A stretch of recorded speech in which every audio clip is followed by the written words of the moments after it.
Welcome to Bill and Rob's, an excellent adventure. I'm Bill Tilley. And I am Rob Schulte. Bill, we're back at it again. Here's the thing. Sibling rivalry. Your genius brain brother? Whoa. Not brainchild. No. You know. We're on episode 3 of this season, series, whatever we want to call it.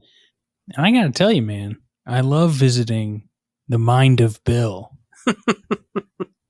Well, I will take that as a compliment. No matter how you meant it, that's what I'm going with. Being in the mind of Bill is much more exciting than being in the mind of Tom Sandoval. Oh, well, I will definitely take that as a compliment. Yeah. Because you'd have to kind of have a rational mind to work with. And I think if you put it in perspective, like I feel like I'm Alex Grady stepping into the podcast ring, fresh and ready to go. And he's looking a little more like end of the match Alex Grady. The season finale of the most recent season of Vanderpump Rules was on Wednesday, Bill. People who don't know now know that I have a Vanderpump Rules podcast as well that you have guested on. And people can seek out that episode. Everybody should know because everybody should be listening to it because it's the best Vanderpump Rules podcast on the internet. Plus, it's just a hell of a lot of fun to listen to you rip this thing down. So it's great. And it's, you know, it's evolved, but like, man, this season 10 had such a scandal that like, it was the best of the best, really, in terms of like newer seasons for the show. But, you know, Bill, I just have to talk about it for a minute because it's been consuming me. And I think it relates to our podcast in the sense of like when you enter a world of a genre, like what that does. And whether you're a reality TV show or not, like I think people will find this interesting. Without getting into the gory details of it all, there was a scandal. A couple of cast members were having an affair with one another when one of them had been in a 9-year relationship with another cast member, right? You know, you might say standard fare for reality TV. They cheat on each other, they get drunk, they fight. But this is different because there was like so many minor details throughout it that like really made it even worse. But the worst detail as a podcaster about the show was that the scandal broke 3 episodes into a 15-episode season. So the whole time we are watching this thing through 90% of it, we're like, well, we know that's not true. And we know that's not true. So what world are we living in? We've got to contemplate the multiverse of Vanderpump Rules of like the heightened nature of being on camera, but also like what you're faking as a false flag to get away with what you're doing behind the scenes. But it's also still affecting people, so they know, and other people on the cast know. Oh, it was tough. You realize what Vanderpump has done to you, Robs. It has put you in the Columbo mindset. You've seen the crime. Oh, now you're going back to see those one more things that everybody's questioning about on the way up. It's really strange. And, you know, I was thinking of you just a little bit ago about this deal because, of course, we're friends and we talk about this anyway. But I remember when you had me on your show and I mentioned that one of the things that sucked me in was like, yeah, it's reality TV, but you quickly realize that this is who these people are. They're not acting per se. Mm-hmm. They're they know they're on camera and they're just doing what they do anyway. Yeah. So watching this is not like watching other things where you're just like, oh, of course, it's, you know, it's a bar rescue. It's a house flip. We all know how this script's going to go. We know what's going on. But no, you're looking and going, you've seen these people for 10 years now. Like this is who they are. And you just can't relate to it. And you want to relate because you see like, all right, they're real. They just live this weird Hollywood lifestyle. Yep. And I'm thinking that's got to be tough for you. And then the other thought was in your timey-wimey world that it is now, your Vanderpump podcast started well into the show. So your episodes are reviewing old episodes that are 7 years ago. In the off season. Yeah. Right. In the off season, you had started, that's where your genesis was. What are you going to do when those off seasons catch back up to this season? Are you going to have to cover all this again? Well, luckily I've decided to kind of like stop doing chronological order of episodes and just like if I have a guest on in the off season, I get to pick the episode, right? And eventually I'll fill out those seasons. I'll do that sort of thing. But also, like, I've changed the podcast to be the ever evolving universe of Vanderpump Rules. So, like, well, Tom Schwartz is going to be on that new William Shatner game show, Stars on Mars. So I'm going to cover Stars on Mars. Ariana is probably going to be on Dancing with the Stars. Ooh, Dancing with the Stars on Mars? That's a show I'd watch. See, what's happened is now you've slipped back into our last series of Marvel and you have basically become Uatu the Watcher. You're looking at all the multiverses at once. You're on the moon of podcasting, looking at all these things and bringing us the stories. Well, speaking of stories, you brought me a story this week, Bill. Boy, did I. Potentially one of the best stories. One of the best stories. Yeah. 1989's Best of the Best. Mm-hmm. Now, I found a back of the box, but is this another film where you had a back of the box? No, I didn't. I didn't have this one. I had to go find it on DVD to add to the Plex collection, but no, I never have owned the VHS of this one. Fair. Isn't it crazy that the DVD of this movie is 480p? Like, just give me that Blu-ray re-release, folks. Yeah, I mean, you really think about movies these days, and like, I get that like Vinegar Syndrome and those kind of places will put untold amounts of energy into movies that are so bad. Like, I get why that's the thing, and people do want to see them, but it still just breaks me down that like, but this movie that's good, it has more mass appeal. Like, come on, really? You can't give it better. Let's say better than some of the movies that have been put out. Yeah, I mean, you can't upscale that for us, clean that footage up a little bit. Come on. Come on. Well, Bill, I just think, the best thing for this season is for you to read the back of the boxes, though. So, all right. I think it's just in your favor to do that if you're ready. I can do that. Actually, I watched the trailer for this movie while I was waiting to come online. I hadn't seen it in a while. And God, I miss movie trailer voice guy. Oh, that was just a great guy. In a world. So, yeah, I'm ready to do this. So let's take a look at the back of the box for 1989's Best of the Best. Eric Roberts, Philip Ray, Christopher Penn, John Dye, and David Aresta play 5 young men who are selected as members of the U.S. National Karate Team. Each teammate has his own reason for competing. However, they soon discover that in order to function as a team, they must put aside their differences and learn to depend upon each other. James Earl Jones is their unorthodox coach, and Sally Kirkland, their trainer, who teaches them that winning is not a sometime thing, it's an all-time thing. Together they enter an exhausting training period that puts their mental and physical skills to the ultimate endurance test. After 3 months of grueling workouts and personal conflicts, they are ready to face the highly skilled Korean team and become true champions. In an unexpected and climactic ending, these men come to understand what it takes to be the best of the best. Dun dun. How's that? That was great. Not bad. Yeah, I like this movie, and I'm not going to give away my 5 nights for $1 quite yet, but Eric Roberts, always great. I remember him when he had that very bit role in The Cable Guy, where he was essentially playing the Menendez brothers on a fake Menendez brothers type crime that was all the rage during Cable Guy, but he was Eric Roberts playing that.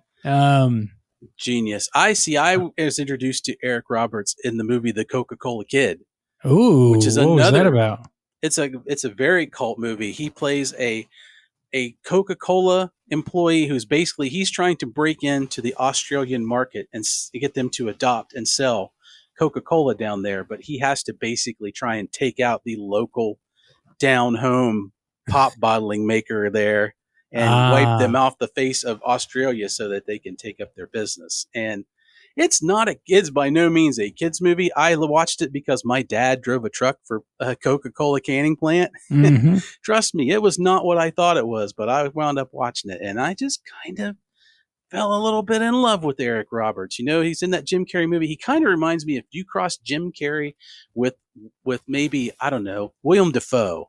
Oh, yeah, I could see that. He can go either direction. So I love watching this movie. Especially with all the hair in this movie. Oh, he has the most amazing. I will not call it a mullet. It is not a mullet. It is a spectacular power do. It's like a Fabio type do. Oh, It's yes. not to be believed. Not at all. Bill, I don't want to waste any more time because I think our segments are going to be a lot of fun this episode. But we should say, James Earl Jones is in this movie. Mm-hmm. There are people in this film like James Earl Jones, Eric Roberts, Philip Reed, like the people you listed in the back of the box, Chris Penn, Tom Everett. You kind of go, wow, best of the best. Had some heavy hitters. Yeah, it sure did. Louise Fletcher's in this movie. Yes. Nurse Ratchet, Kai Wynn from DS9. Wow, yes. Even the little son, Eric Roberts' son in there, who's Walter Grady, played by Eden Gross. He's rather famous in a particular genre that you are fond of. Yeah, he was like the kid in the commercial in the Child's Play movie. Yeah, and you also get the legend John P. Ryan, who he's one of that guys, but I always think of him as the robot teacher from Class of 1999. And almost when he powers on the screen in this movie, you kind of get that same manic energy, like he could just spin his head around at any moment. He's just one of the great faces to be an executive of something. Yeah, absolutely. Well, let's just talk about some fun facts.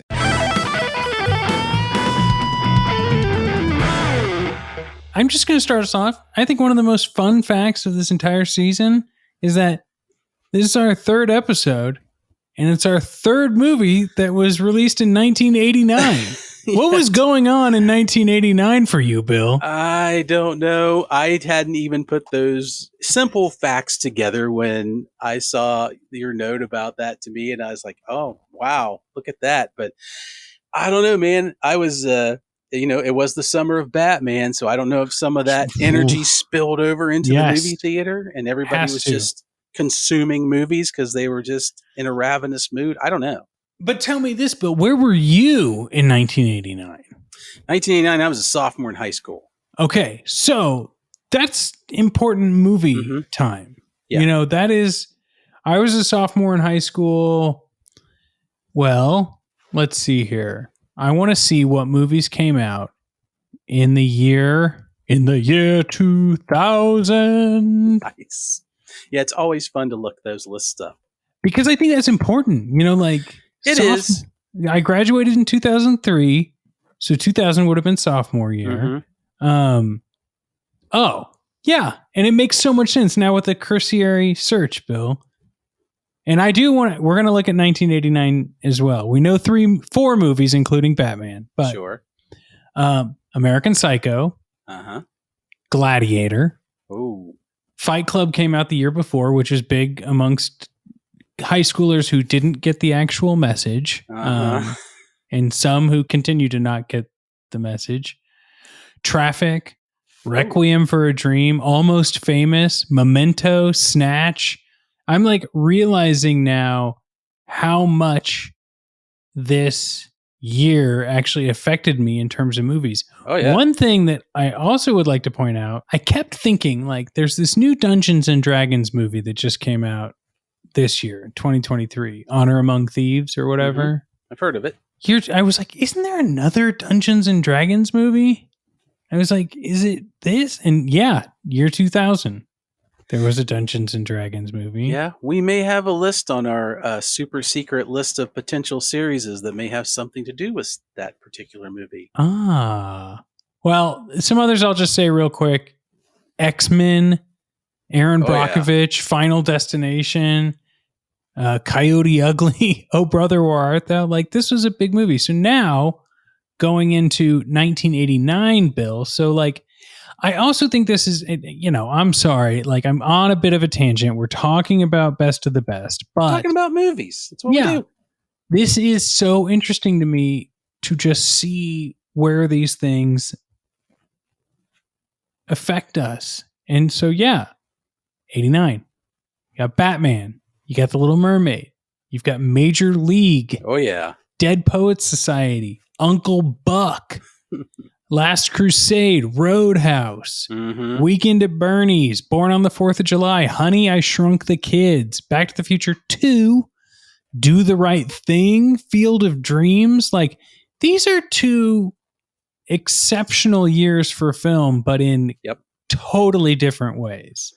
Yeah, especially because I think once you get to be a teenager, and I can remember my taste didn't change, but now at that point, like, I'm a little bit older, so I'm more able to not dissect the movie, but get into the movie. So these were movies like Best of the Best was top tier cable feasting for me. Those kind of movies I would just seek out in all ways. I didn't always get to see them in the movie theater because they weren't always playing, but 89 into the 90s, you're kind of sliding out of that cartoonish sort of violence and action movie into a more realistic's maybe not the right word, but more of a polished, somewhat more understandable. Actually, they want to make it more dramatic and more everything. We're not into the extreme 90s yet. We're not into the or the 2000s. It's just kind of it was a real sweet spot. So like those kind of movies that I was watching in high school, I will tell you, continue to this day to be the core movies that I would watch over and over again more than probably almost anything else on either side of it.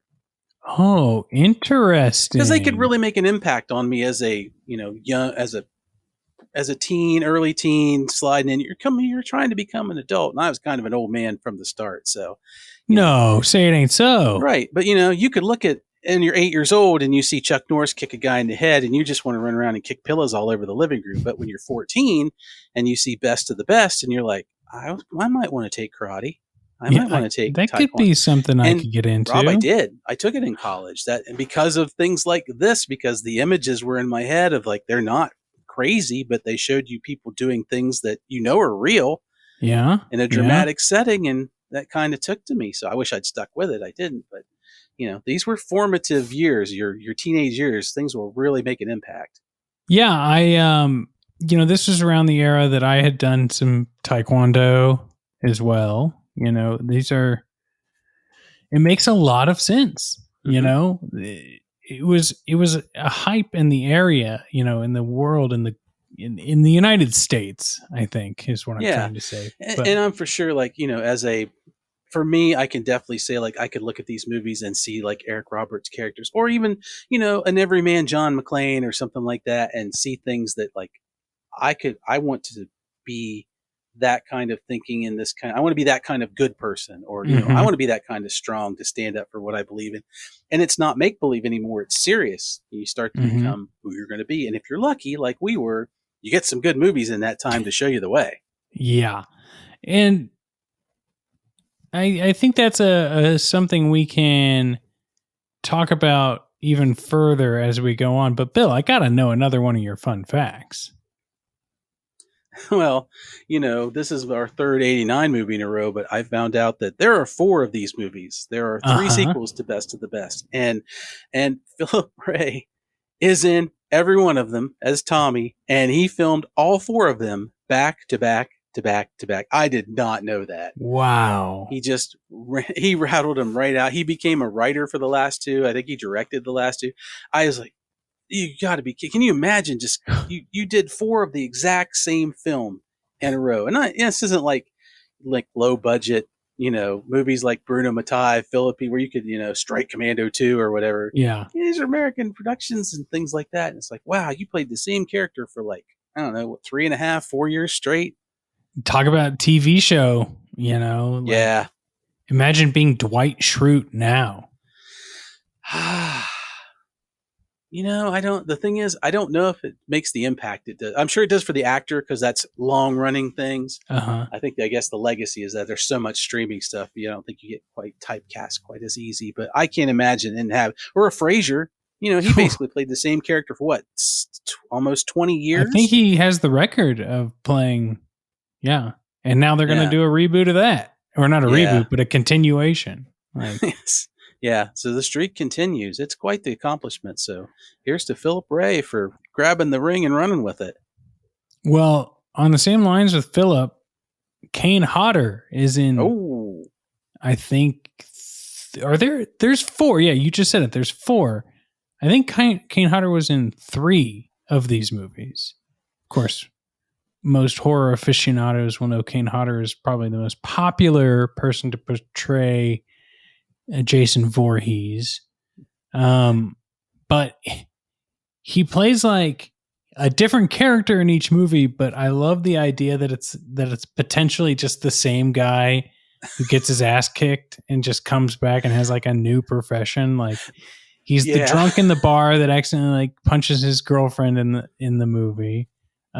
He's like a white supremacist in a future one. Oh my So gosh. you could totally see that guy being that guy. Yep. And he's like a security guard in another one. And it's like, I can see this lineage, or like they're all cousins or something. Yeah, I think I'd make a hilarious concept for a comedy where that just happens, and like I got to make a new start, and it just totally again John McClane's it's how can the same shit happen to the same guy twice? Yeah, and it just follows him around. That'd be awesome. Well, what's your other fun fact? So, of course, when you watch these martial arts movies, one of the things that can really make or break it is what do your stars really know about fighting or karate or whatever martial art they're doing, which in this one is Tae Kwon Do. And when you watch Eric Roberts as Walter Grady in this movie, he's really good. And that's because he has and had at the time an actual black belt in Tae Kwon Do.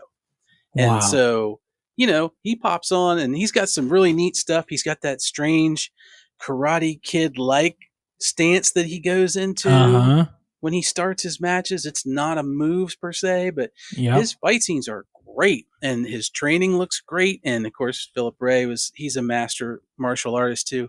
And it sells. Like everybody in this movie almost with their fighting skills sells it, but particularly these two on the American team, and watching Eric Roberts do his bit, which is the long protracted fight. He and Tommy's fight are the 2 longest of the whole thing. And he just looks great. And it's great to see somebody who knows what they're doing, who can really sell it and not make it cheesy in a way. Like, of course, this is a low budget movie, but this is the kind of work that elevates a movie with a lower budget or maybe lower expectations and just goes, nope, I'm going to be the best of the best at this thing. And he does a great job. Yeah. This movie reminds me a lot of one of my favorite movies that we reviewed and talked about on our old Twitch show, Sidekicks.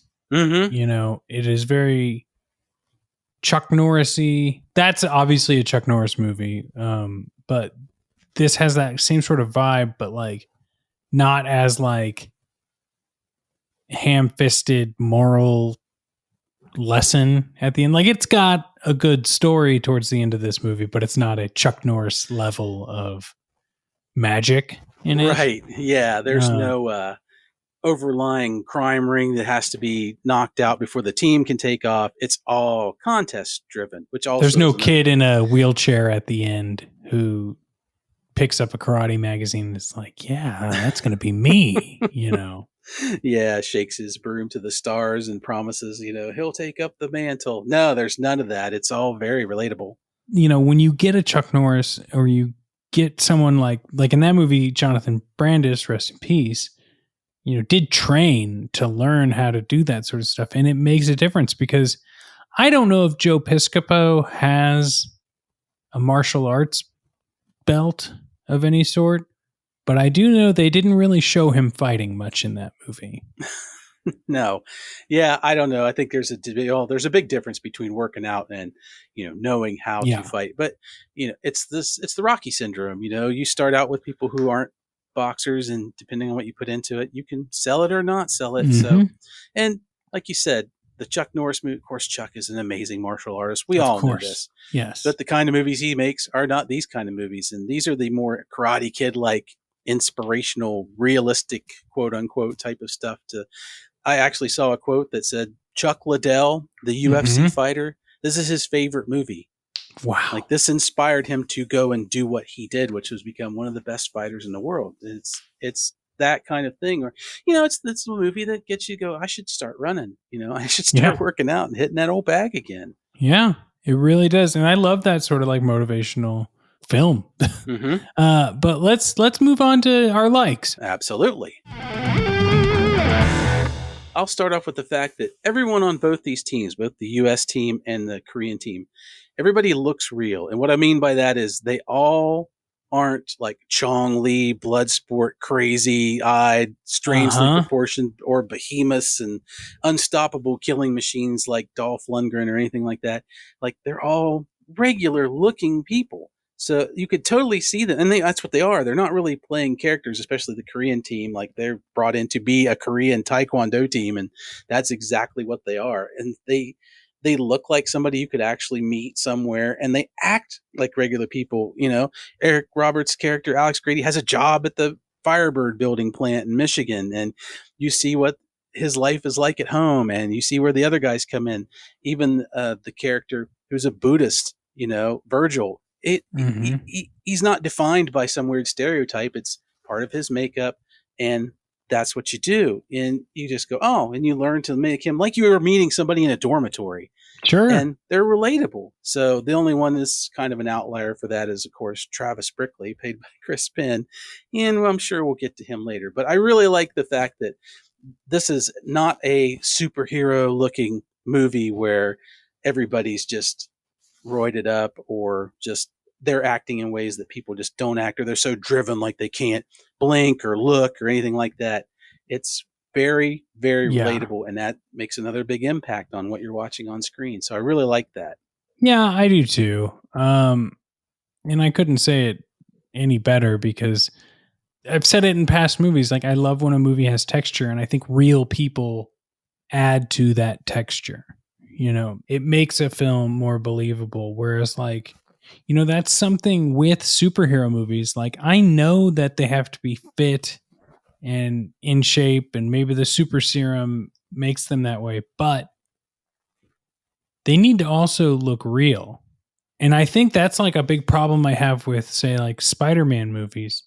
They're fun to watch for sure.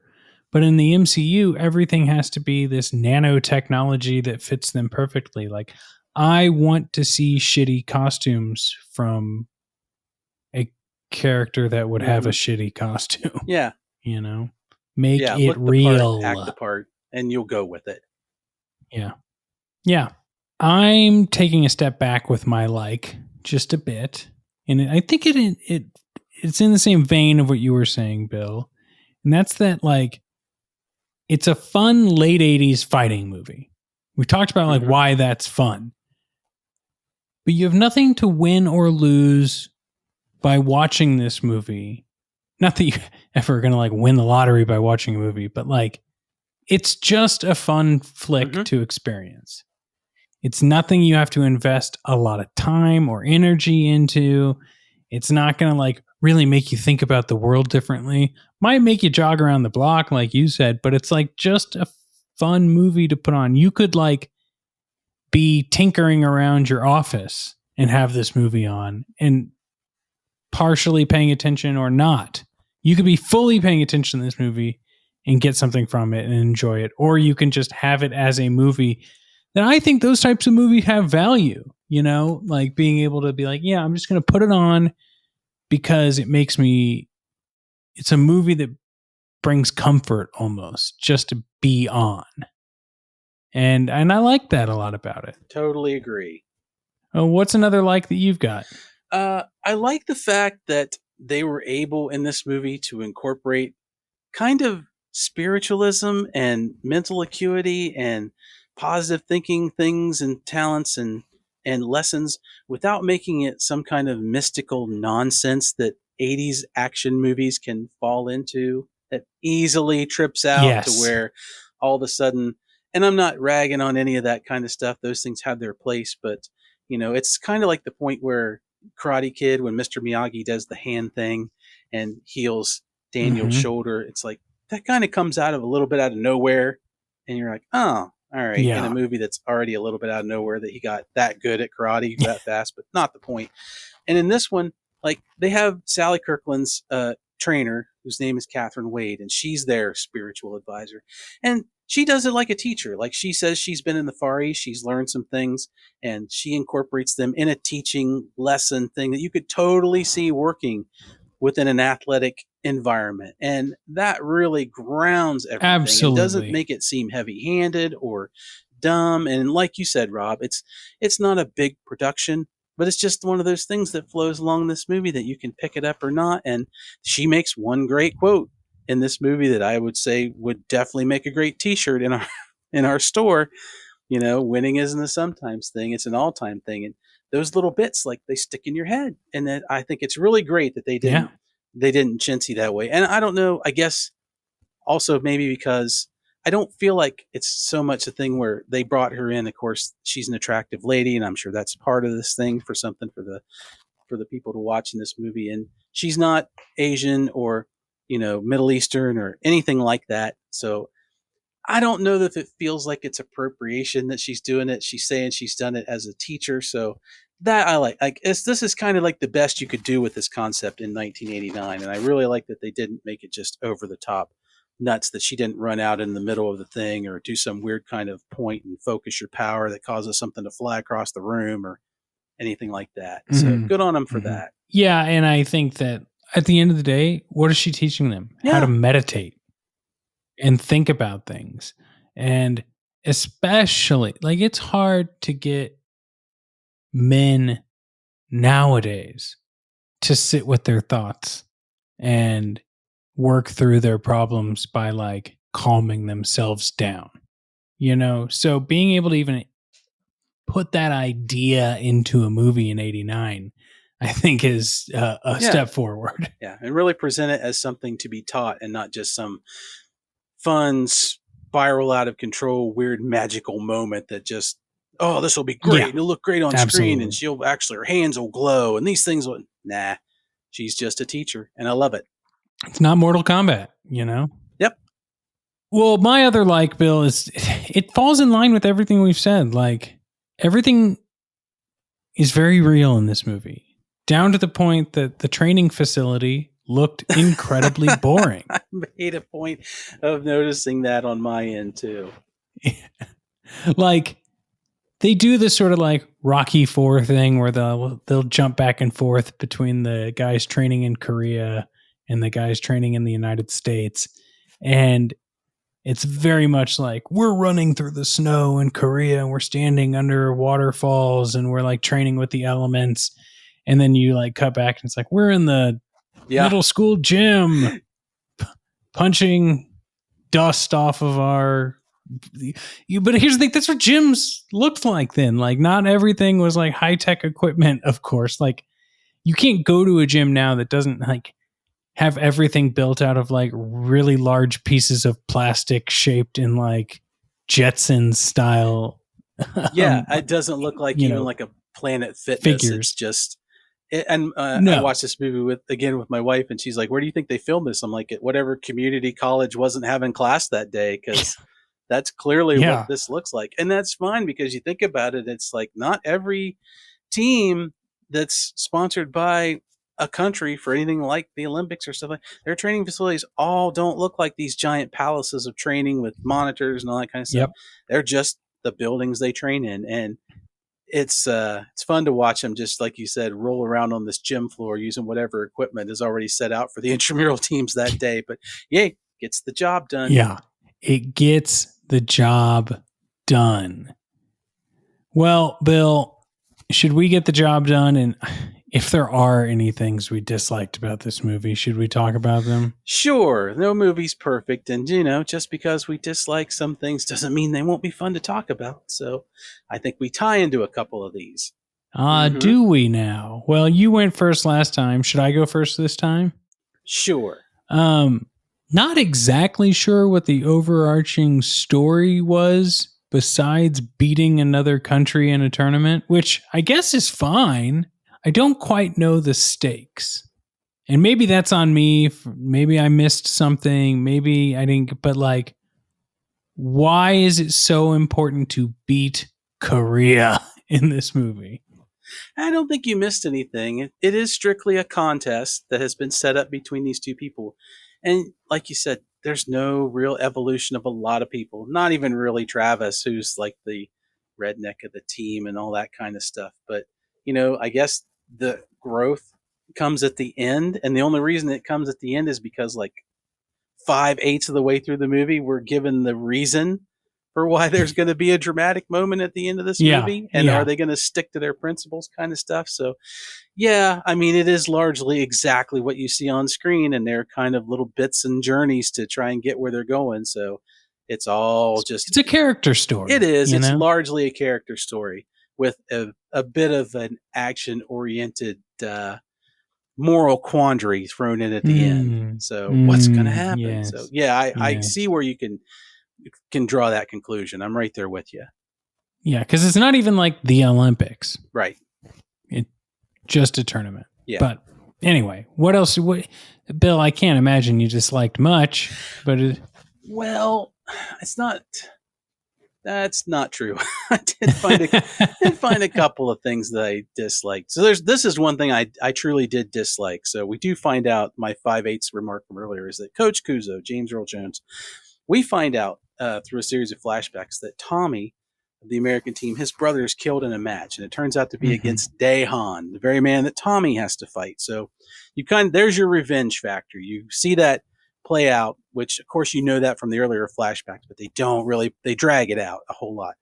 But you find out that out of nowhere that Coach Kuzo not only knows about this, he's hid it from the rest of the team.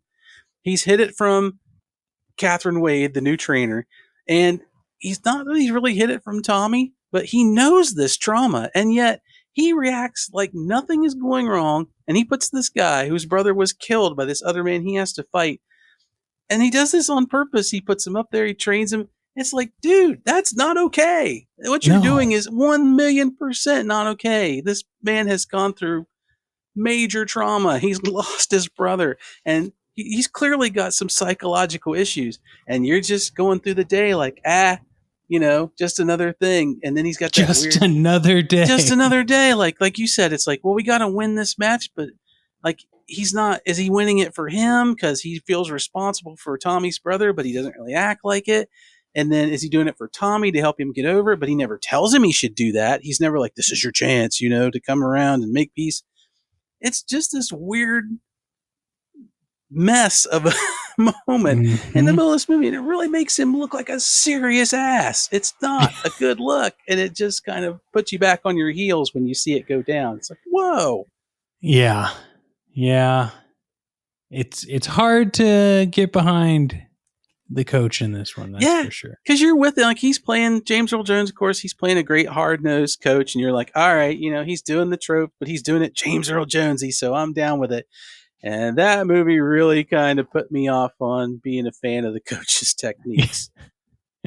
Their lack of training fails him. Yeah. I keep trying to get that Darth Vader quote. Yeah, their lack of faith disturbs him.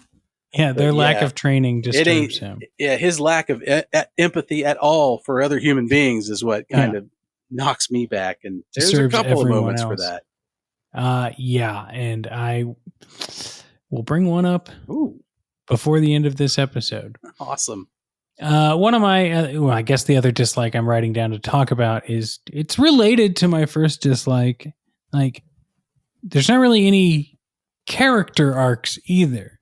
Like you said, we get some information about 5/8 the way through the movie that inform like why it might be good for this person to win or make them feel better or whatever.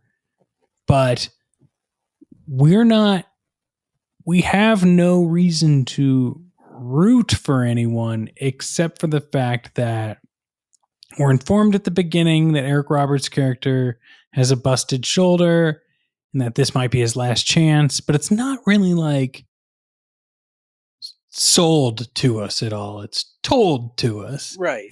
And the other people on the team, they make good friendships, except for Chris Penn. But like, we have no reason until later to think of anything. And that can be okay. But especially when it comes to Chris Penn's character, like all of a sudden he's like, wow, yeah, we should work together as a team. Yeah. And all the shitty things I said before, no one cares about anymore because now we got to work as a team. And so, like, anytime you saw Chris Penn, like, rolling his eyes during the meditation that everyone else is taking serious, all this training that has to be done, all of this making fun of the, like, types of food he doesn't want to eat or whatever, like, even if we did get a good character arc for him, he still didn't train the way the other guys trained. Right. So it's just a little bit frustrating from a perspective of watching it. Yeah. Travis's point just seems to be to have the moment that kind of goes, they're a team when he says the thing. And even Alex's thing where, he's got a kid and his mom's worried about him. Like, he goes and asks permission from his son to go on this trip, basically. And it's like this love. It's a loving moment. The kid doesn't have any problems with. Like, there's no moral quandary for him to overcome or choices to make. Like, you're going to miss my birthday or anything even like that. The kid is super supportive. And I guess part of me was like, there's no conflict here where there probably would be. And that makes story. But, conflict isn't always the way. So showing me a loving family really didn't bother me, but in that sense, sure. But the lack of backstory for the others because they're just kind of there. It would have behooved us to learn a little bit more about why I think maybe just why they wanted to fight, what got these different people into Tae Kwon Do. Something would have been a little better to drive it along and not feel just kind of like, okay, here you go, here's your team, we're gonna do the thing, we're off on the plane, we're gonna fight. But yeah, was there anything else you disliked? Yeah, and this really jumped out at me. I'd kind of forgotten. It had been a while since I'd seen the movie. I don't understand why the writers of this movie decided that at the end, the Korean team had to start using illegal moves and cheating to win this fight. Like, no big surprise as the match goes on. The Americans are told the whole time they're outclassed, they're overmatched, and the Koreans are winning this fight pretty handily. Yeah. Through up till Travis's fight, and then things start to pick up. But it's almost like they tried to make this weird push. And maybe, Rob, it's like we're saying, like, maybe they looked at the script and were like, hey, there's not really enough here to get anybody motivated on the audience to take sides or whatever. And it's like they made this weird push to make them now the evil Korean team, even though there's just the one story with Daehan, which is pretty messed up. Don't get me wrong. Sure. But the rest of them, we don't know anything about these guys other than we get their dossier, and that's about it. But it just doesn't fit the motivation setup because everything about this movie before is just like telling the Americans, do your best, give it all. Hey, James Earl Jones, if you give me everything, you'll be proud, I'll be proud. It's one of those things. And then there's this, we're going to basically, again, blood sport it up and start doing things that the ref can't see and everybody's yelling and just short of throwing the flour in Jean-Claude Van Damme's eyes into Eric Roberts' face. It's like, it just clangs out of nowhere. And then it really clangs to get us to the end of the movie where now we have this moment of brotherhood between the two themes. And it's like 10 minutes ago, you were cheating your ass off trying to kill this guy almost basically. And now that's kind of like swept under the rug. So I think it really stinks that they threw that element in there. It's in a movie that we're telling doesn't have quite enough conflict or story in some places. They tried to give it to us, and I wish they hadn't. I wish they just kept that out of it because it just does not work. Well, Bill, I got to ask you what worked for you in ways of amusement. Oh boy. This movie has some moments. And let me preface this by saying this is not a weird slapsticky, like this movie's not trying to do that kind of stuff. It's not, again, one of those. It's taking itself very seriously. It's taking itself very seriously. But there is a moment where one of the big conflicts is Walter's son, there's one of those moments where Alex Grady's son, Walter, he's told kids been hit by a car, got to go to the hospital. It's there. Here's your moment of quandary for one of the players. So he gets to the hospital, and I'm once again want to reference my wife, who is a nurse. I love it when there are hospital scenes in movies because I have her specialty to fall back on. So Alex runs into the room. There's Walter in the bed. He's hooked up to an IV. And the first thing my wife says is like, that IV's not turned on. And you look at it, and there's clearly nothing coming out of it. The kid he's got the breathing thing in his nose so he can get the air. Cut to Eric Roberts looking concerned, and you watch a ventilator going up and down. And my wife's like, they haven't used those in forever, and that kid's not on a ventilator. So apparently Alex Grady was so upset that his son got hurt that he wandered into another person's room and sat there for a while watching their ventilator go up and down. I don't, why? And then after all that, they go, and we're clearly told, like, well, the plane's leaving in 3 days when Walter gets hit on his bike. And yet once they turn the IV on, I guess, because that's why IVs are great, he's well enough to be on a plane and flown to Korea to watch his dad fight in a tournament. What is going on? I guess so. It was just, it made me laugh the whole way around. It's like, this is like 6 months worth of kid plot development jammed into about 18 hours. Yeah. He healed really well. Maybe it wasn't as much of an emergency as he thought it was. Maybe not. So maybe the coach had something going on there. Maybe he was right. We don't know. Other that, or just, hey, IVs are great. And once you turn them on, everything's going to be fine. Super serum. Mm-hmm. We were talking about that. Well, my first amusing moment is related to that as well. Like, I just found it hilarious. Like, James Earl Jones is a hard ass, right? Uh-huh. His character, Frank, their coach, is just so intense, so dedicated, has his reasons. Eric Roberts comes to him. My son was hit by a car. He's in a coma. I don't know. He might die. And James Earl Jones is like, you knew what you signed in for, or you know what you signed up for. We've got a karate tournament, not anything else but that. In 3 days, you cannot go home and see your son who might die. What? Can you imagine this situation coming up today, current day? Yeah. And this flying, it's like, you're right. It's insane. It is insane that anybody would tell this to a father at this particular moment over training for a contest. I'm like, I'm with you, Rob. It blew me out of the water when I watched this thing. I'm like, man, yeah. Forget Darth Vader, the man doing the voice. That's who I don't want to mess with. Yeah, it's intense. I imagine a world where we just take Coach Kuzo and just insert him into different jobs, like Coach Kuzo, hard-ass librarian. Your book was due yesterday at 4:00, not 3:00, 4:00. Can I renew it? No. Well, give me another amusing moment from your neck of the woods. Oh man, I tell you, Coach Kuzo is the gift that keeps on giving for this one. So we get our prerequisite bar fight in this movie. So of course, we're told the boys got to go to town. It's your last night. Da da da. We all know where this is going the minute it happens. This is a tired trope, but I like this one because the guys are real. I like their back and forth, the talking they do. They're not setting out to have a bad night, but it's fun. It looks like they're having fun. Of course, Travis pushes things too far. That's another big bonding moment. So this thing, they wipe out this bar. They just wipe it out. It's classic Roadhouse all the way. And this is a long fight scene. What would you say? It's probably, a good 5 minutes of film time? Maybe a little longer.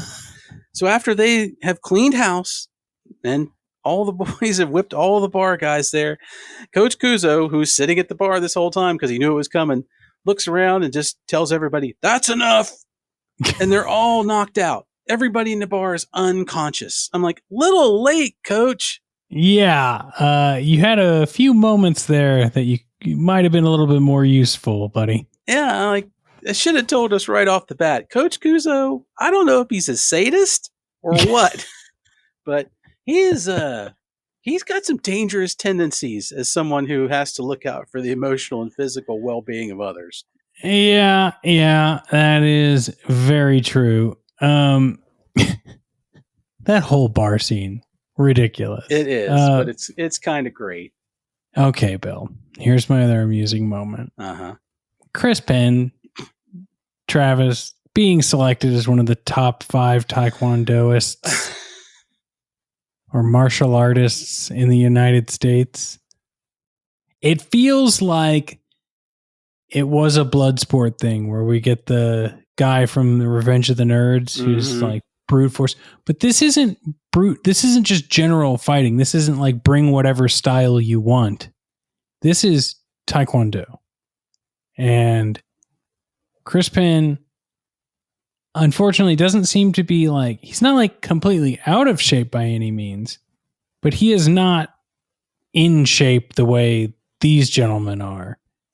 And he's a total asshole. He's dumb. And he doesn't want to participate in all of the training that needs to be done to do this. So why was he chosen? I don't know. He is not one of the top 5 martial artists in the room when there's only 5 of them in it. He's not good. He's not. All your points are exactly on the nose. And even his character, it's not endearing. It's not redeeming. He's just an ass. We have no reason to think that he's good or like, is this way for any sort of reason? Yeah. Like, is there something we're missing? Are we going to find out what this is all? Nope. This is just who he is through the whole thing. And I do know for a fact, I looked it up, he not a martial artist and was given his training for this movie. And it clearly shows that he is not up to the level of the rest of the team. But this is the character they wanted. And I got to say, he is really great at playing somebody you hate. But I don't think they really should have wanted us to hate one of the guys on the team, because you're really kind of rooting for him to get his ass kicked the entire time, which is counterproductive to winning a large taekwondo tournament. And also, like, he wears his 10-gallon hat into the tournament. Such a douche move. And you kind of want to be like, are you asking? Like, you literally put a target on yourself. Yeah. Yeah. It is a real ugly American type of moment. Really bad. Well, and it's just, he just looks dumb. Like, I love a good cowboy hat, but I'm not wearing a cowboy hat that's that big to certain scenarios. It just doesn't seem to fit. And plus, it just didn't go with his attire. No. No. Chuck Norris isn't wearing his Texas Ranger cap onto the dojo. You know? No, there's none of that. It's just ridiculous. I think they just got lost in the character and went, this is who he is. And that was it. Yep, that makes sense. Chris Penn showed up on set and he's like, I'll do it. And they're like, okay. Well, Bill, did you have any other amusing moments? Oh, there's so many little bits and bobs there. You know, I kind of like the fact that we find out, you know, that at the end of the movie, Daehan, the nemesis for Tommy, you know, he offers himself up as his brother, and you find out in the credits they really are brothers. I kind of glossed over that. I'm like, you're trying to be meta movie? I don't know where you're going with this, but I like the fact also that Sonny, who is one of the members of the American team, when he shares a room with Don, the other trainer, who's the statistician. And I think they have a neat little thing where like, they can't afford like another room at the college to put the actual team in without bunking with the coaches. But you find out that Don is a bit of a stat nerd, and of course Sonny's got his headphones on and he's like jamming out, and you're thinking, you know, metal or whatever, and listens. It's opera. It's classical music, and they both are digging it, and they're just kind of grooving out in their room together. And I'm like, that's hilarious. None of the old, you know, it's Pantera, we're going to tear the walls down. And the other is like, is a Felix Unger going, it's like, they're both into it. So that made me laugh. Well, Bill, how are we going to rate this one? Well, we are going to use our tried and true system we call 5 nights for $1.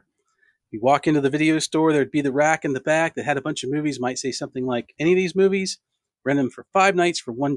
So you've gone, you put down your dollar, you've walked off, you picked best of the best based on only this movie.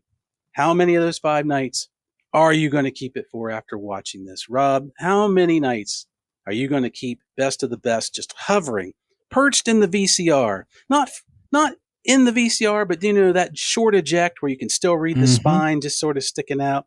How many times over the next 5 nights are you going to push that baby back in the slot and watch some more? I think I'm going to do 3 nights. 3 nights. I like this one so far the best out of our sibling series. It was fun. I've liked what we've watched, but something was difficult about the previous 2. Like it was hard to even pay attention to aspects of them. This one, pacing was done well. It was a decent, like I said, comforting, like put it on the back.